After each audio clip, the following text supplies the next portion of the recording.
नमस्कार। शुक्रवार की एफआईआई की 14,000 करोड़ की भारी भरकम बाइंग को देख करके सब जगह एक ये कयास लगाए जा रहे हैं कि FIIs are back with the bang. So हम ये समझने की कोशिश करते हैं कि क्या सच में एफआईआई वापस आ गए हैं या कुछ और एंगल लेकर के हम इस बाइंग को समझें।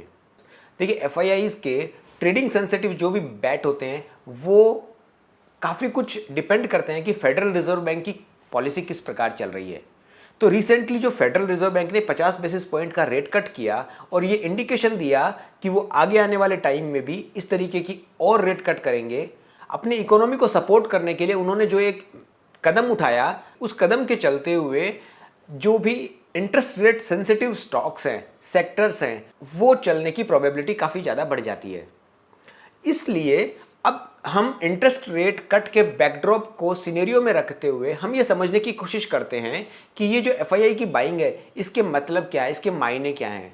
देखिए, एक बात तय है, जब भी अमेरिका में फेडरल बैंक रेट काटेगा तो सबसे पहले वहां के टेक्नोलॉजी सेक्टर को बेनिफिट मिलेगा।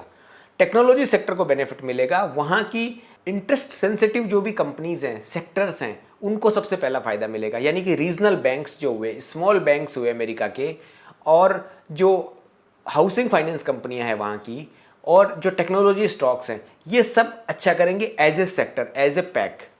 और दूसरी चीज़, वहाँ से जो पैसा निकल करके इमर्जिंग मार्केट्स में आएगा, वो इमर्जिंग मार्केट में जब पैसा आता है तो वो सारी इमर्जिंग मार्केट्स में डिस्ट्रीब्यूट होता है रिस्क वेटेज के according. India is well placed to take that money. मतलब इंडिया के पास में जो इनहेरेंटली अभी ग्रोथ पैरामीटर है, उस ग्रोथ पैरामीटर को देख करके एफआईआईज के पास में कोई और चॉइस ही नहीं है कि वो यहाँ पैसा ना डालें, एफआईआईज को डालना ही पड़ेगा।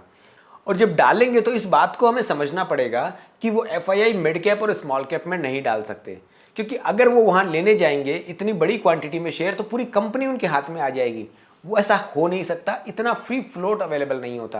तो इस वजह से बाय चॉइस और बाय कंपल्शन हमने इस चैनल पे बहुत बार डिस्कस किया है कि जब भी एफआईआईज की बाइंग आएगी रेट कट होने के बाद में, तो वो लार्ज कैप्स में आएगी प्रीडोमिनेंटली। उस रेट कट के मनी फ्लो के कारण, लिक्विडिटी गश के कारण सबसे ज्यादा बेनिफिट वाले जो सेक्टर रहेंगे वो रहेंगे IT shares. Interest rate sensitive की अगर हम बात करें, टेक्नोलॉजी हो गया, उसके अलावा सारे NBFC, housing finance companies, consumer companies, ये सब कंपनियां बहुत अच्छा करेंगी, क्योंकि रेट कट होने से कंज्यूमर की स्पेंडिंग आती है तो कंज्यूमर एज ए सेक्टर चलेगा। दूसरी बात, रेट कट होने की वजह से काफी ज्यादा एनबीएफसी को और बैंकिंग सेक्टर को फायदा मिलता है। इन सब बातों को देखते हुए हमारे यहाँ भी ये जो बाइंग है ये सस्टेन्ड रहने वाली है।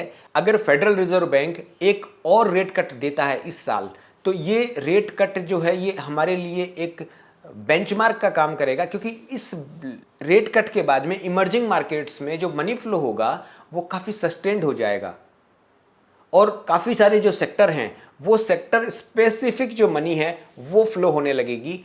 क्योंकि अभी तक जो मनी रुकी हुई थी, क्योंकि अभी तक एफआईआई की बाइंग हम नहीं देख रहे थे, पिछले एक साल भर से एफआईआईज आर कंटिन्यूअसली सेलिंग, और एक साल नहीं लगभग 2 साल से एफआईआई आर कंटिन्यूअसली सेलिंग। हमारे यहाँ डीआईआईज ही परचेज कर रहे थे, रिटेलर ही परचेज कर रहे थे, और जो ही अब ये बाइंग शिफ्ट होगी एफआईआईज की तरफ, तो अल्टीमेटली जो रिटेलर है और डीआईआईज है यहाँ के, इनके पास में कुछ लिक्विडिटी वापस आना शुरू हो जाएगी। तो इन केस अगर वो लोग किसी गिरावट के बाद में वापस खरीदना चाहेंगे, उनको खरीदने के लिए उनके पास में लिक्विडिटी अवेलेबल रहेगी।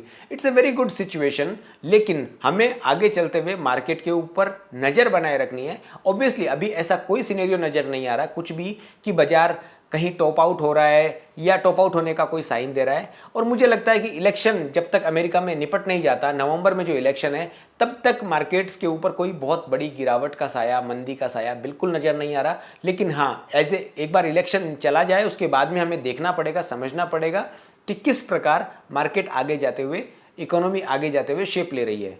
तो यहीं तक रखते हैं। अगर ये वीडियो अच्छा लगा तो वीडियो को अपने दोस्तों के साथ शेयर कीजिए, और चैनल पर पहली बार आए तो चैनल को भी सब्सक्राइब कीजिए। Thank you.